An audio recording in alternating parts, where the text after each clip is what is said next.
Rail যাত্রীদের জন্য সুখবর। অবশেষে 5 দিন পর পাহাড় লাইন পুনরায় সচল হয়ে উঠল। শনিবার থেকে লামডিং শিলচর পাহাড় লাইনে শুরু হলো যাত্রীবাহী ট্রেন। এদিন বিকেল 3টায় লামডিং থেকে বদরপুরের উদ্দেশ্যে যাত্রা করে পূর্বোত্তর সম্পর্ক ক্রান্তি এক্সপ্রেস। সন্ধ্যা 6টা নাগাদ পূর্বোত্তর সম্পর্ক ক্রান্তি এক্সপ্রেস ট্রেন পাহাড় লাইনের নিউ হাফলং স্টেশন ছেড়ে যায়। তাছাড়া শনিবার দুপুরে গৌহাটি আগরতলা বিশেষ যাত্রীবাহী ট্রেনটিও গৌহাটি থেকে আগরতলার উদ্দেশ্যে যাত্রা করে। অন্যদিকে শিয়ালদাহ আগরতলা কাঞ্চনজঙ্ঘা এক্সপ্রেস ট্রেনটি সন্ধ্যা 7টায় নিউ হাফলং স্টেশন ছেড়ে আগরতলার উদ্দেশ্যে যাত্রা করে। রেমাল ঘূর্ণিঝড়ের তাণ্ডবে লামডিং বদরপুর হিল সেকশনে ধস পতনের ফলে প্রায় 5 দিন পাহাড় লাইনে ট্রেন চলাচল বন্ধ থাকার পর অবশেষে শনিবার বরাক উপত্যকা সহ ত্রিপুরা, মিজোরাম, মণিপুরে রেলযাত্রীদের জন্য স্বস্তির খবর নিয়ে এলো।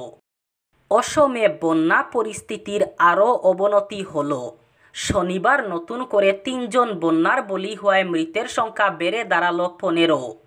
বিপদসীমার উপর দিয়ে বইছে বরাক, কপিলি ও কুশিয়ারা নদীর জল।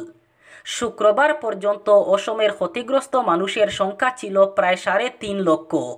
শনিবার তা এক ধাক্কায় 6 লক্ষের গণ্ডি পেরিয়েছে।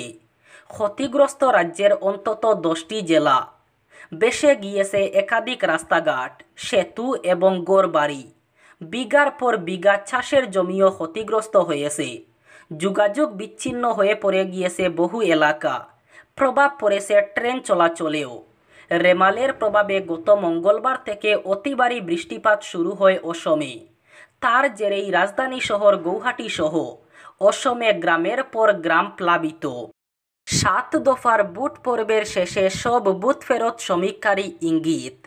এনডিএ শরিকদের নিয়ে তৃতীয়বার কেন্দ্রে সরকার গড়তে চলেছেন নরেন্দ্র মোদী। তবে তার তোলা 400 পার স্লোগান ছোঁয়া সম্ভব হবে কিনা বিভিন্ন বুথ ফেরত সমীক্ষায় প্রকাশিত ইঙ্গিত তা নিয়ে প্রশ্ন তোলার অবকাশ রেখেছে। ভারতীয় গণতন্ত্রের ইতিহাস বলছে বুথ ফেরত সমীক্ষার ইঙ্গিত যে সব সময় মেলে এমন নয়। বুথ ফেরত সমীক্ষা একেবারে ভুল প্রমাণিত হওয়ার উদাহরণও অসংখ্য। বুথ ফেরত সমীক্ষার বৈজ্ঞানিক ভিত্তি নিয়েও অনেক প্রশ্ন রয়েছে। তবে বুথ ফেরত সমীক্ষার পূর্বাভাস মিলে যাওয়ার উদাহরণও রয়েছে। বুথ পণ্ডিতদের একাংশ মনে করেন এই ধরনের সমীক্ষায় মুটের উপর ভোটারের মনের একটি আভাস পাওয়ার সম্ভাবনা থাকে। তবে ঘটনাচক্রে 2014 এবং 2019 সালের লোকসভা ভোটের মতোই এবারও সব বুথ ফেরত সমীক্ষাই বলছে সরকার গড়তে চলেছে এনডিএ। বিদ্যুতের ছোবলে আবার একটি কিশোরের তাজা প্রাণ অকালে ঝরে গেল। পরিবাহী একটি তারের সংযোগ দিতে গিয়ে এই বিপত্তি ঘটে। ঘটনাটি ঘটেছে কালীগঞ্জ অঞ্চলের বশিরগ্রাম এলাকায়। ঘটনাটিকে ঘিরে চাঞ্চল্য বিরাজ করছে এলাকা জুড়ে। হতভাগা কিশোরের নাম তানবীর আহমদ। প্রাপ্ত তথ্যে জানা গিয়েছে শনিবার দুপুর আনুমানিক 2টা নাগাদ গড়ের বিদ্যুৎ লাইন ছিঁড়ে ফেলে গড়ে পোষা একটি বিড়াল। কিছুক্ষণ পর তানবীর ছিঁড়ে ফেলা ওই বিদ্যুতের তারটি মেরামত করতে গেলে তখনই ঘটে যায় অঘটন। বিদ্যুতের সংস্পর্শে সে মাটিতে লুটিয়ে পড়ে।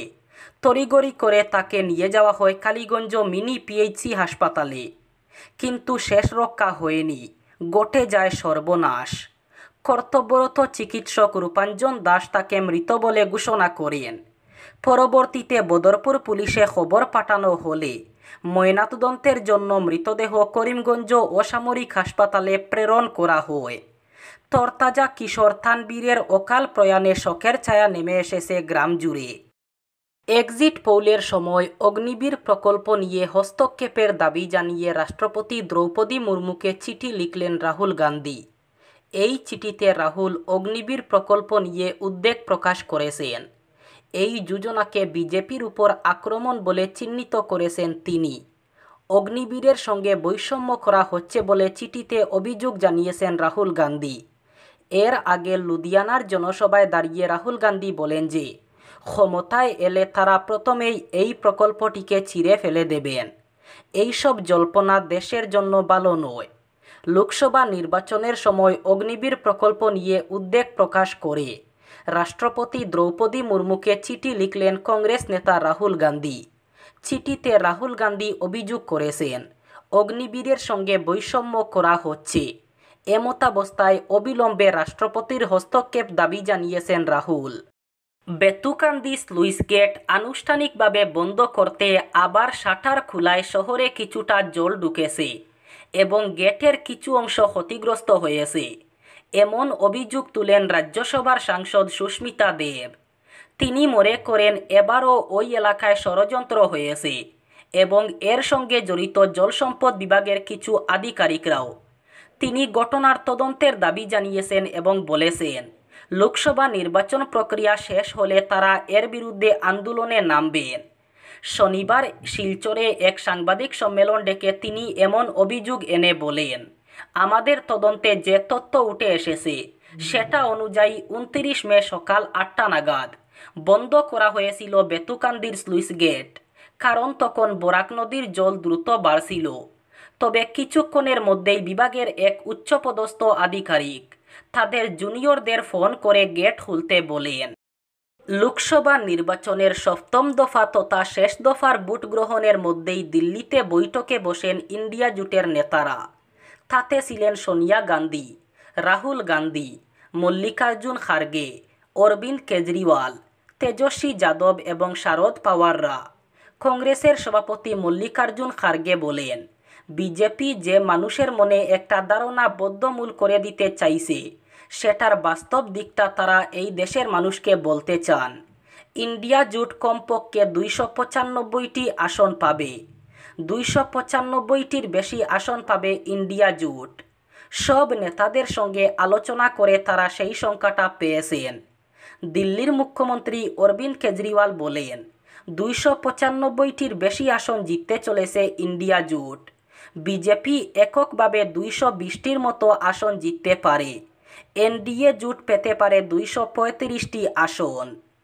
নিজের দমে স্থিতিশীল এবং মজবুত সরকার গঠন করবে ইন্ডিয়া জোট। প্রধানমন্ত্রী কে হবেন তা 4 জুন ঠিক করা হবে। বন্যার জলের তুরে ভাঙ্গনের কবলে পড়া পাতারকান্দি বিধানসভা কেন্দ্রের লুয়াইরপুয়া ব্লকের পেচারঘাট গ্রামের 25টি পরিবারের বসতবাড়ির অবস্থা অত্যন্ত বেহাল আকার ধারণ করেছে। স্থানীয়রা জানান 20 বছর ধরে চলা ভাঙ্গনে লঙ্গাই নদীতে তলিয়ে যায় বেশ কয়েক বিঘা জমি। এ নিয়ে বিগত দিনে তৎকালীন বিধায়কদের শরণাপন্ন হলেও সমস্যা সমাধানে কেউ এগিয়ে আসেননি বলে অভিযোগ। বর্তমানে মানুষ তাদের আশিয়ানা নিয়ে ব্যাপক দুশ্চিন্তায় পড়েছেন। পরে কোনো উপায়ন্তর খুঁজে না পেয়ে গ্রামবাসীরা শনিবার স্থানীয় সংবাদ মাধ্যমের কর্মীদের ডেকে নিয়ে তাদের করুণ অবস্থার কথা তুলে ধরেন। স্থানীয়র পক্ষে গোপালজি মিশ্র, হরিদুয়ার বরারা জানান, তাদের গ্রামের 25টি পরিবার নদী ভাঙ্গনের কবলে পড়েছে।